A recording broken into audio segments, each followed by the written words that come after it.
Hello and welcome back to our study of Peninei Halacha, the teachings of Eliezer Malamed, Shlita. Well, we hope everyone had an enjoyable Shabbos and a nice, pleasurable weekend. As we begin a new week of learning, we ask you to please continue davening for Chayalei Tzva Haganah Yisrael, for Shleimah Chol P'tuei Yisrael, safety of our brothers and sisters in Israel.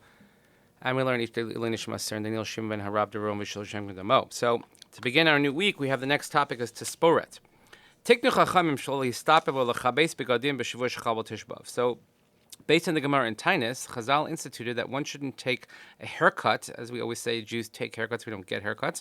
And we don't do laundry in the week in which Tisha B'Av falls. Even minors who have already come to the age where they understand what Tisha B'Av is and the 3 weeks and the 9 days, etc. So we don't get haircuts either. Because we want to educate them properly to mourn over the destruction of the Beis HaMikdash. And we don't even give haircuts to children who are younger than that. It's an expression of our despair during this period, again, of the morning of the Beis HaMikdash, and this is the custom many of Sephardic as well. V'yotzei Ashkenaz v'chelik miyotzei Sfard, u'v'sochom yotzei Morocco v'Jerba v'nong al pi'ari. So we have Ashkenazic followers, some Sephardic followers, some from Moroccan and Jerba, and those that follow the Arizal. Nogan lahachmer be'isr tisporet b'chol shlosha shavua. So what we do is we don't have haircuts the entire 3 weeks, not just the week in which Tisha B'Av falls, as we said in the Shulchan Aruch and then based on the Gemara, but we don't get haircuts the entire 3 weeks. V'olei Tunis, Algier, V'lu machmir merosh chodesh av, and those from Tunis, Algeria, some other places, they only follow from the 9 days from the beginning of the month of Av. And there's a machlokus whether this applies to minors as well. And in a case of great need, one can certainly cut the hair of youngsters until the week in which Tisha B'Av falls. That's called Shavua Shechalbo. And this applies to all the hair on the body. But let's say someone's mustache interferes with one's eating, you're allowed to trim that. Let's say someone's hair is growing in such a way that it causes him headaches. If a person has some sort of skin problem or some sort of malady on his head, then for health reasons, one is allowed to get a haircut. A woman who's covering her hair, and because her hair is getting too long that it's sticking out from her head covering, she'd be allowed to cut her hair as well.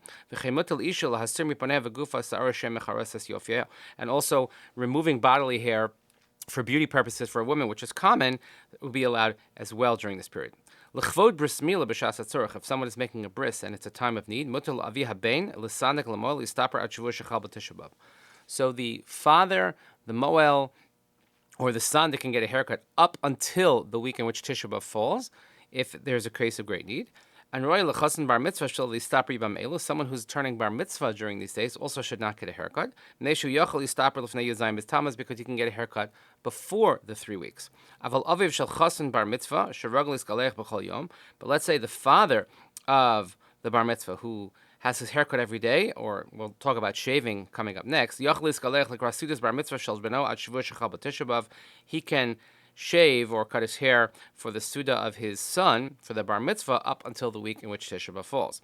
Mutter lehistarek gam b'shvur chalbo Tisha B'Av. One is allowed to comb one's hair, brush your hair, even in the week in which Tisha B'Av falls, and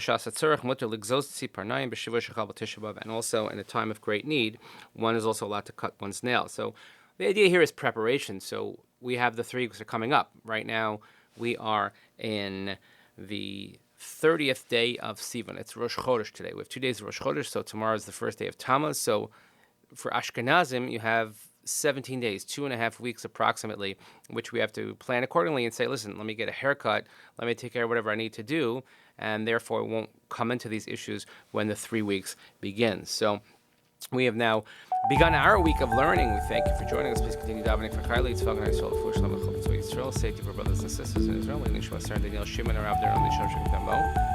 Thank you so much for listening. Please have a great day, and we'll see you here next time.